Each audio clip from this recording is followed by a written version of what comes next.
The flickering neon sign of the rusty mug cast a fractured glow across the rain-slick streets of Seattle, its cracked, rusty letters bleeding light that danced like ghosts over puddles and glistening asphalt.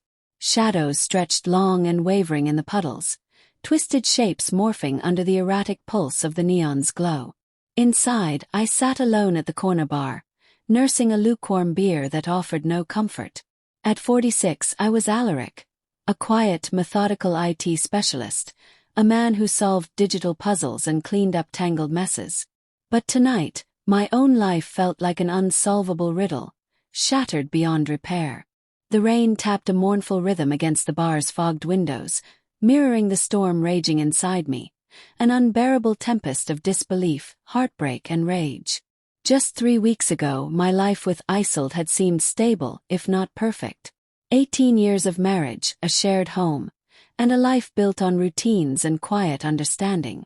The spark between us had dimmed, yes, but I'd believed that kind of contentment was enough, until the walls started to crumble. It began subtly. Isolde, once open and warm, started retreating behind a veil of secrecy. She claimed heavier workloads at the law firm where she was a paralegal, routinely staying late, buried in demanding cases. Her phone, once something she handed me without hesitation, transformed into a fortress of passwords, always vibrating with silent messages she took in hushed whispers down shadowed hallways. I told myself it was just stress, that she was overwhelmed, but a gnawing unease grew inside me, a cold suspicion I couldn't shake. The first real crack appeared on a damp Tuesday evening. I'd planned a simple surprise dinner, just an attempt to bridge the widening silence between us. At 5 p.m. I called her office, eager to catch her before she left. The receptionist's words hit me like a punch. Isolde had left hours earlier for a conference in Portland. No mention of any conference had come my way. My chest tightened, a sudden weight settling like lead. I called her cell phone, but it went straight to voicemail. Silent, unreachable. That night, sleep abandoned me. I lay awake, mind racing through every word, every glance between us over the past few months. Searching desperately for signs, clues I'd missed, subtle changes now screaming in my memory. The days that followed blurred into a haze of anxiety. When I tried to confront Isolde, she was evasive, distracted. Her answers clipped and cold. "Work is crazy, Alaric. Can we talk later?" But later was a mirage that never arrived. Always busy, always tired, always somewhere else. Not just physically but emotionally gone. Then came the message. An anonymous text that changed everything. Check her email. "He's waiting." My hands shook as I waited for her to shower, then crept to her laptop. The guilt of invading her privacy gnawed at me, but the need to know was overwhelming. Her inbox appeared pristine, until I found a hidden folder labeled Projects. Inside were emails between Isolde and Cashin, a senior partner at her firm. At first, the exchanges seemed innocent, work-related, professional. But then the tone shifted. Subtle compliments, flirtatious remarks, growing bolder with each message. One email from Cashin read, "I can't stop thinking about you, Isolde. These stolen moments aren't enough. I want you." My breath caught in my throat. Then another from Isolde. "I feel so alive when I'm with you, Cashin. Alaric doesn't understand me like you do. I deserve to be happy." The world tilted beneath me.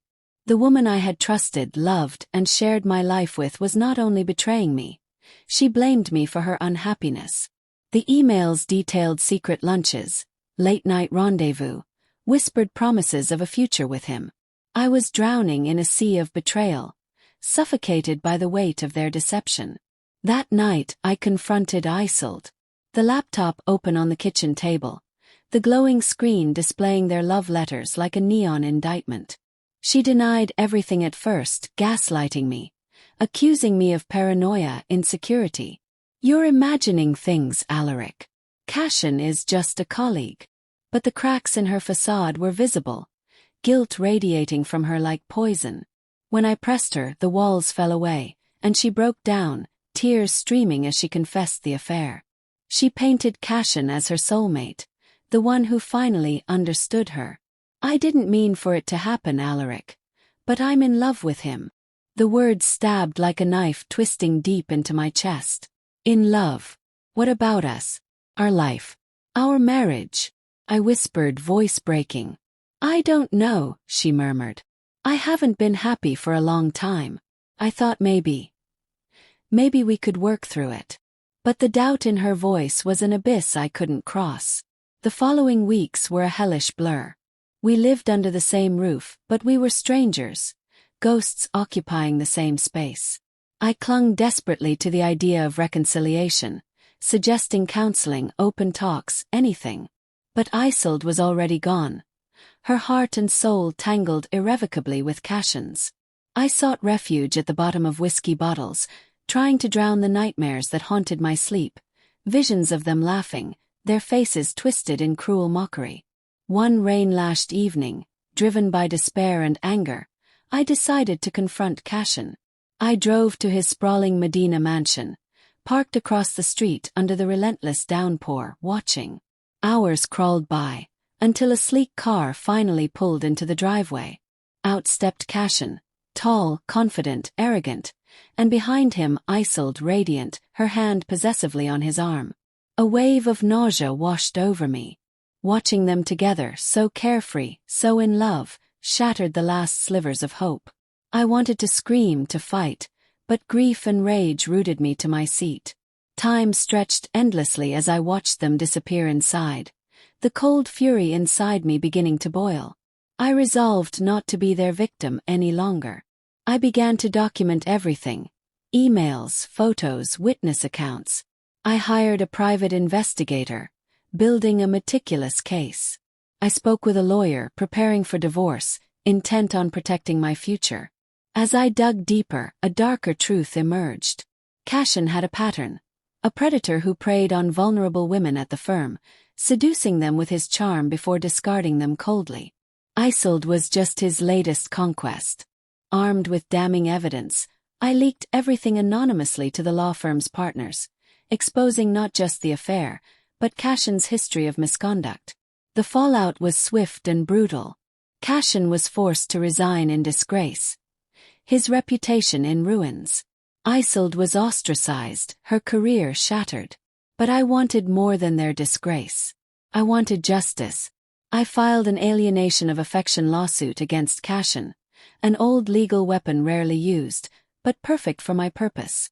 The case ignited a media frenzy, turning their private betrayal into a public spectacle.